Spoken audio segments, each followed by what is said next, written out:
Halo teman-teman, kembali lagi di pembahasan soal PAI. Nah, kali ini aku mau bahas mata ujian untuk FSAI, namanya BA1, tapi dulu disebut F10. Nah, yang aku bahas edisinya Agustus 2025, nomor 3, ini mengenai pricing atau penentuan harga untuk call atau put dengan metode Black-Scholes.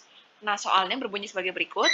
Jadi ada saham dijual pada harga $75 dengan standar deviasi pada tingkat imbal hasilnya adalah 35%.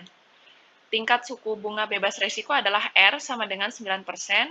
Diketahui bahwa terdapat dua opsi dengan waktu jatuh tempo atau expired yang sama, yaitu 150 hari lagi.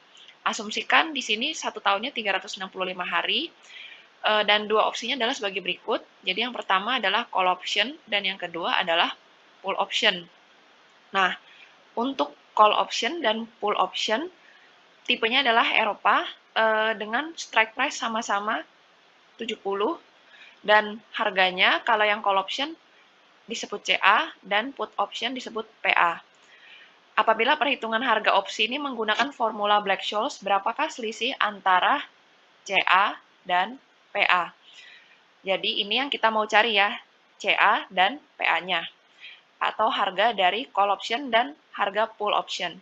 Oke, nah sekarang ini adalah pricing formula atau formula perhitungan harga untuk call option dengan metode Black-Scholes.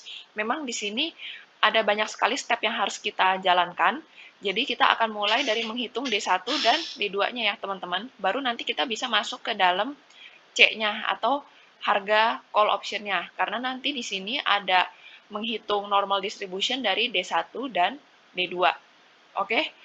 Nah, jadi kita langsung masuk aja dengan mendata detail-detail yang kita lihat dari soalnya. Di sini berarti S0-nya sama dengan 75 ya, teman-teman. Karena kan harga sahamnya saat ini adalah 75. Kemudian standar deviasinya sama dengan 35%, jadi kita bisa tulis 0,35. Kemudian sini R-nya sama dengan risk free interest rate 9%, 0,09. Kemudian X-nya ini apa teman-teman? Jadi ini X-nya adalah exercise price, strike price ya, untuk call option dan pull option. Jadi X-nya sama dengan 70, baik untuk call maupun untuk put. Nah, kemudian di sini untuk T-nya, kan diukurnya dalam years ya. Jadi di sini T-nya kita bisa tuliskan di sini 150 hari ya. Ini teman-teman 150 hari per 365. Nah, di sini kalau teman-teman hitung nanti bisa cocokkan dengan hasil di kalkulator 0,410959.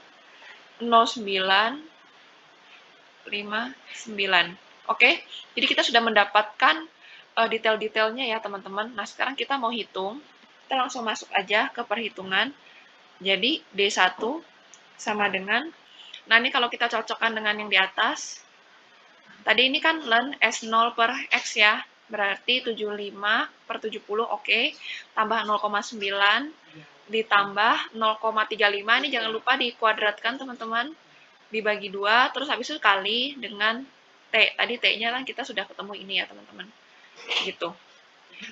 Kemudian penyebutnya adalah 0,35 kali akar T. Nah, ini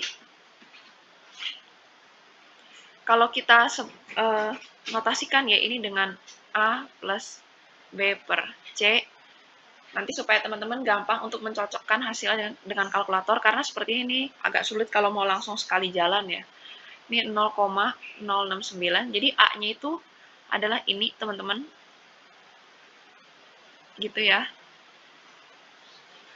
0,09 tambah 0,062 dibagi dengan C-nya. C-nya adalah 0,22435. 37. Jadi itu penyebutnya. Kemudian kalau B-nya tuh mulai dari 0,09 sampai 150/365 ini. Nah, sehingga dari situ hasilnya adalah 0,5845. Yang kalau dibulatkan kedua angka di belakang koma adalah 0,58. Kenapa kita perlu membulatkan kedua digit di belakang koma? Karena nanti kita mau cari normal distribution-nya ya. Kemudian untuk yang D2, coba kita review lagi ya. Dia itu apa rumusnya? D2 adalah D1 kurangin sigma kali akar T. Oke. Jadi di sini D2 sama dengan D1 kurangin sigmanya adalah 0,5 ya. Maaf, 0,35 kali akar 150 per 365, teman-teman. Sehingga di sini hasilnya adalah 0,360. Nah, sekarang kita mau cari nih, ini N dalam kurung D1. Di sini N dalam kurung D2, ini kayak normal untuk normal skornya ya. Pada soal ujian kita biasanya di belakangnya tuh ada appendix, dan appendix itu ada tabel normalnya, normal distribution. Nah, biasanya dia hanya menyajikan untuk dua angka di belakang koma. Jadi kita coba cari ya. Meskipun hasilnya kalau kita masukin ke Excel atau ke kalkulator yang lebih canggih itu mungkin nggak segini, ada selisihnya. Tapi kita cari yang paling mendekati. Nah, di sini untuk 0,58, berarti kan di sini kita telusurin, ini Z-nya 0,5, terus di sininya kan 8 kan. Oke, berarti kan di sini 0,2190 ya. Tapi seperti yang diterangkan, ini adalah area di bawah densitas normal standar dari 0 sampai dengan Z. 0,2190-nya ya ini gitu. Sementara kan kita kan mau cari yang keseluruhan, yang ini teman-teman. Ini juga kan termasuk. Makanya kita harus tambahin dengan 0,5. Karena ini kan berarti setengahnya. Jadi ini tuh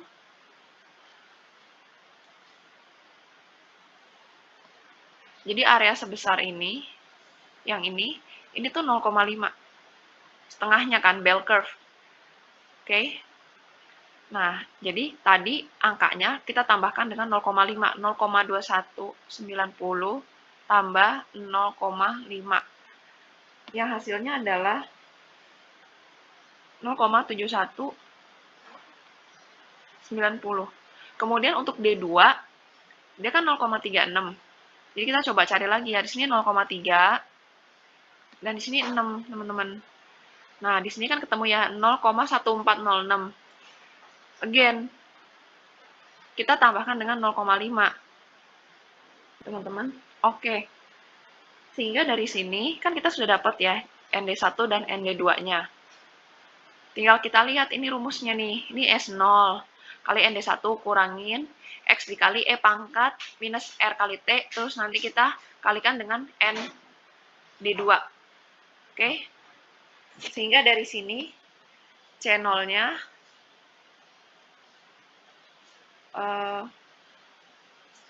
75 kali 0,719, ini ND1-nya ya, kurangin 70 kali XP itu E pangkat ya, E pangkat minus 0,09 dikali T-nya, 150 per 365. Terus ini dikalikan dengan ND2 tadi. ND2-nya berarti 0,6406 ya. Sehingga dari sini hasilnya adalah, nah sekarang kita mau cari P-nya ya, atau harga put. Tadi saya belum review ke situ. Jadi kalau put itu rumusnya dimodifikasi teman-teman. Jadi seperti ini. Tapi tetap detail yang kita butuhkan adalah X, kemudian R, T, ND1, dan ND2, serta S0-nya. Jadi dengan cara yang sama, kita substitusikan saja mereka semua ke dalam rumus put. Jadi di sini 70 kali EXP minus 0,09 dikali 150 per 365 dikali 1 kurangin 0,6406 dikurangin 75 dikali 1 kurang 0,7190. Oke. Nah, ini sama dengan 3,169496 ya, teman-teman. Sehingga kalau kita sudah peroleh C0, kita sudah peroleh P0. Tadi CA kurangin PA ya, teman-teman. Seperti notasi soalnya, selisihnya adalah C0 kurang P. Sehingga dengan mengurangi 10,7 dengan 3,169 ini, kita peroleh hasilnya adalah 7,541746. Sehingga pilihannya di soal adalah lebih dari 7 tapi kurang dari 8. Dan jawabannya adalah D, teman-teman. Nah, demikianlah pembahasan saya untuk soal ini. Memang secara pengerjaan, kalau sudah hafal rumusnya, itu tidak terlalu sulit ya, karena isinya tinggal substitusi. Jadi yang perlu diingat adalah perlu hafal dulu dengan rumusnya, kemudian ingat caranya baca normal distribution, tabelnya. Oke, mungkin itu saja dari saya. Kalau teman-teman merasa berguna, jangan lupa subscribe, like, share, dan komen untuk persiapan ujian kamu. Sampai jumpa di pembahasan soal PAI berikutnya. Thank you.